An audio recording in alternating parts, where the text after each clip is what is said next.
बोलिए नारायण भगवान की जय। आप सभी को श्री कार्तिक मास की हार्दिक शुभकामनाएं। श्री सुजी महाराज शुनकादिक 88,000 ऋषियों को कार्तिक मास का 26वां अध्याय सुनाते हैं। श्री सुजी महाराज कहने लगे कि हे शौनक ऋषियों, इस प्रकार से वो कलहा नाम वाली स्त्री को धर्मदत्त ने अपने कार्तिक मास के व्रतों का आधा पुण्य दिया, उसके प्रभाव से उसने दिव्य शरीर धारण कर लिया और भगवान के गण उसे लेने के लिए आ गए।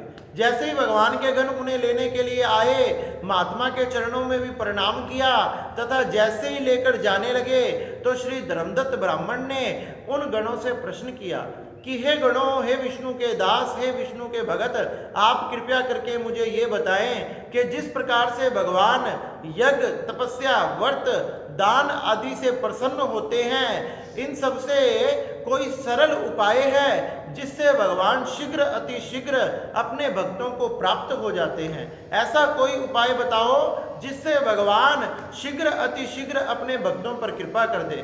भगवान विष्णु के दास, भगवान के गण बड़े ही प्रसन्न हुए, कहने लगे आपने बड़ा ही सुंदर प्रश्न किया है जो जगत का कल्याण करने वाला है। आपको हम एक प्राचीन कथा सुनाते हैं। एक समय कांचीपुरी नगरी में एक चोल नाम का राजा रहता था। चक्रवर्ती सम्राट था, उसके नाम के कारण ही उसके राज्य का नाम चोल पड़ गया। चोल नाम के राज्य में, उस देश में चक्रवर्ती चोल राजा बड़े धर्मात्मा से अपनी प्रजा का पालन करता था। और तो और उसकी प्रजा में, उसके राज्य में ना कोई निर्धन था, ना कोई दुखी था, ना कोई रोगी था। सब बड़े स्वास्थ्य से भगवान का भजन करते थे।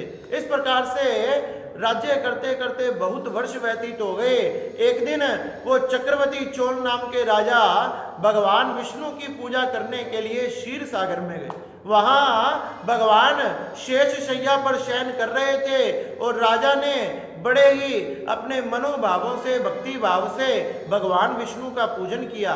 उनके चरणों में अनेक प्रकार के आभूषणों को, स्वर्ण को, हीरे, मोती, जवाहरात, अनेक प्रकार के स्वर्ण के बने हुए फूल आदि समर्पित किए और भगवान को ये सब वस्तुएं समर्पित करके भगवान के चरणों की तरफ बैठ गया। भगवान का भजन करने लगा।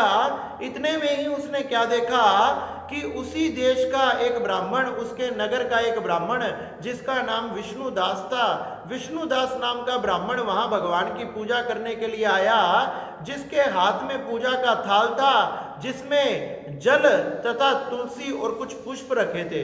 वह भगवान की पूजा करने आया। वेद मंत्रों से, श्री सुख से, पुरु सुख से भगवान के मंत्रों का उच्चारण करते करते भगवान के चरणों में पुष्प को, तुलसी दलों को समर्पित करने लगा। सारे के सारे तुलसी दल तथा पुष्प भगवान के चरणों में समर्पित कर दिए। जैसे ही भगवान के चरणों में समर्पित करके आसन लगाकर बैठ गया, भगवान का भजन करने लगा। राजा ने देखा कि इसने मेरे द्वारा चढ़ाए हुए आभूषणों को, सोने के, स्वर्ण के फूलों को, मोतियों को, हीरे जवाहरात को अपने तुच्छ तुलसी पत्रों से तथा पुष्पों से ढक दिया। राजा को यह सहन नहीं हुआ। राजा क्रोध में भराया और कहने लगा, अरे ढोंगी, तू तो ढोंग करता है, तूने अपनी सामग्रियों के द्वारा मेरी सामग्रियों को ढक दिया।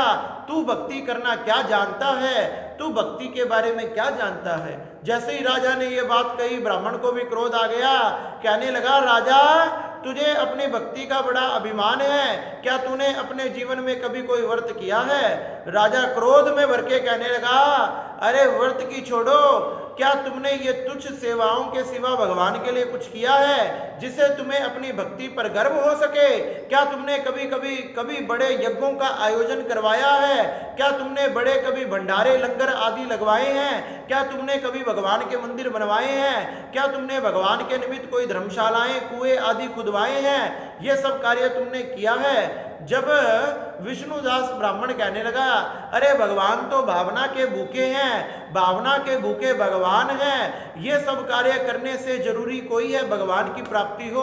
अगर हम भगवान को सच्चे मन से पुकारे तो भगवान उसी से प्रसन्न हो जाते हैं। चोल नामक राजा कहने लगा, क्या ऐसा भी हो सकता है? अगर ऐसा हो सकता है तो देखते हैं तुम दोनों में से हमें सबसे पहले दर्शन कौन देगा? हमें भगवान नारायण हम दोनों में से पहले किसे दर्शन देते हैं? तेरे व्रत उपवास रखने से तुझे दर्शन देते हैं या मेरा यज्ञ आदि करवाने से मुझे दर्शन देते हैं।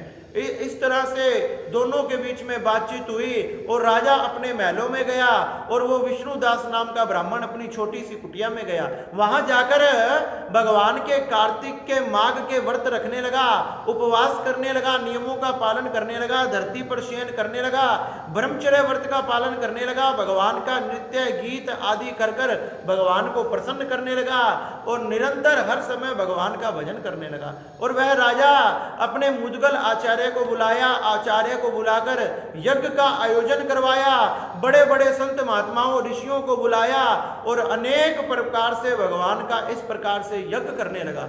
इस प्रकार से उस राजा को तथा विष्णुदास को भगवान की भक्ति करते हुए, आराधना करते हुए बहुत समय व्यतीत हो गया। सुजी महाराज कहते हैं कि हे शौनक ऋषियों, इस प्रकार से राजा तथा उस ब्राह्मण में होड़ लग गई कि भगवान को कौन शीघ्र अति शीघ्र प्राप्त करेगा, भगवान सबसे पहले दर्शन किसे देंगे। इस प्रकार से राजा यज्ञ के यज्ञ करवाता रहा तथा वह विष्णुदास नाम का ब्राह्मण व्रत आदि रखता रहा, भगवान का भजन करता रहा, भगवान का कीर्तन करता रहा। इस प्रकार से श्री सुजी महाराज ने शौनक ऋषियों को ये बड़ी ही सुंदर राजा चोल की तथा विष्णुदास नाम के ब्राह्मण की कथा सुनाई। बोलिए शंकर भगवान की जय।